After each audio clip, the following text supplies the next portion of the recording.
കഥ ചൂരൽപ്പാടുകൾ. കഥാകൃത്ത് സ്നേഹജാൻ കുഞ്ഞുട്ടി. കഥാവതരണം നസ്വീൻ ഹർഗീസ്. കഥാഭാഗം 3. പിറ്റേന്ന് നേരം വെളുത്തപ്പോൾ അയൽവാസിയും സ്നേഹിതനുമായ ഷിഹാബിനെ കണ്ടു.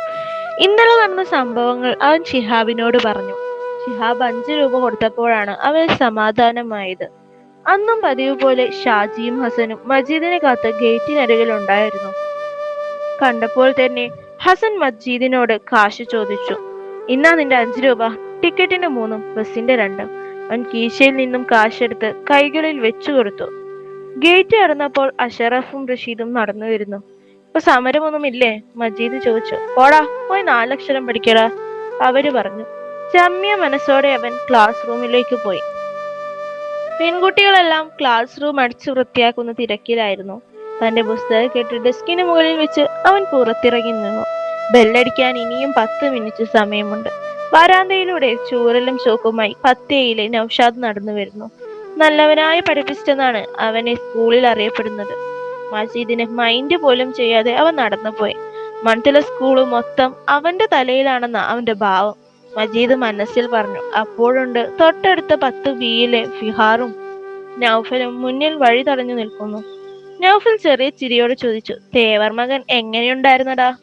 കമൽ ഹസൻ നന്നായിരുന്നു. ശിവജി ഗണേഷ് എങ്ങനെയുണ്ടായിരുന്നു? ഫിഹാറിന്റെ വകയാണ് ചോദ്യം. ഇവർ എങ്ങനെയായിരുന്നു എന്ന് ചിന്തിച്ചപ്പോഴാ ഫിഹാർ പറയുന്നത് ഷമീറ പറഞ്ഞുവെന്ന്. ടീച്ചർമാരും ഹെഡ് മാഷും ഒഴികെ എല്ലാവരോടും അവൾ പറഞ്ഞിട്ടുണ്ടാവും, മജീദ് മനസ്സിൽ പറഞ്ഞു. ബാക്കി അറിയാത്തവരോട് ഇനി ഇവരും പറഞ്ഞോളും. നൗഫൽ പറയില്ല, അവനൊരു പാവമാണ്. ഫിഹാർ, അവനൊരു പഠിപ്പിസ്റ്റാണ്. പുസ്തകത്തിലെ പദ്യം മുഴുവൻ കാണാതെ പഠിച്ചു വന്ന് ഷൈൻ ചെയ്യലാണ് അവന്റെ പണി.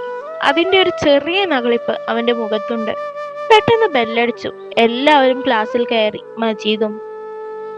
മജീദ് ഷമീറയെ രൂക്ഷമായി നോക്കി. അവൾ ഒന്നും അറിയാത്തവളെ പോലെ ഇരിക്കുകയാണ്.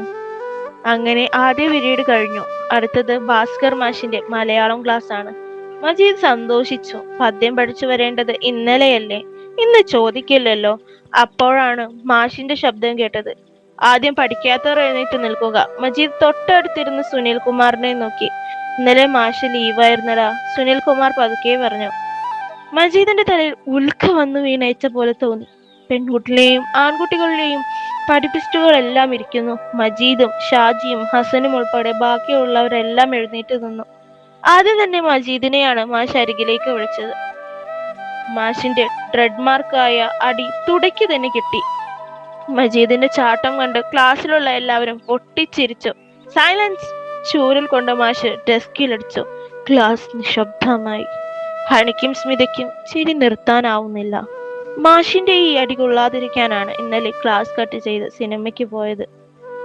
എന്നിട്ടിപ്പോ ഇതിന്റെ പേരിൽ എത്ര അടി കിട്ടി? ഞാൻ എവിടെ പരിപാടി അവതരിപ്പിച്ചാലും ഇത് തന്നെയാണല്ലോ വിധി, മജീദ് മനസ്സിൽ പറഞ്ഞു. ഇനി ഞാൻ ഒരിക്കലും ക്ലാസ് കട്ട് ചെയ്യില്ല എന്നും ഇനി നല്ല പോലെ പഠിച്ചു വരണമെന്നും ഉറച്ച തീരുമാനമെടുത്തു. 2 അടി കൂടുതൽ കിട്ടിയിട്ടും ഒരു കൂസലും ഇല്ലാതെ നടന്നു നീങ്ങുന്ന സാബിദിനെ നോക്കി മജീദ് അന്താളിച്ചിരുന്നു. ശുഭം.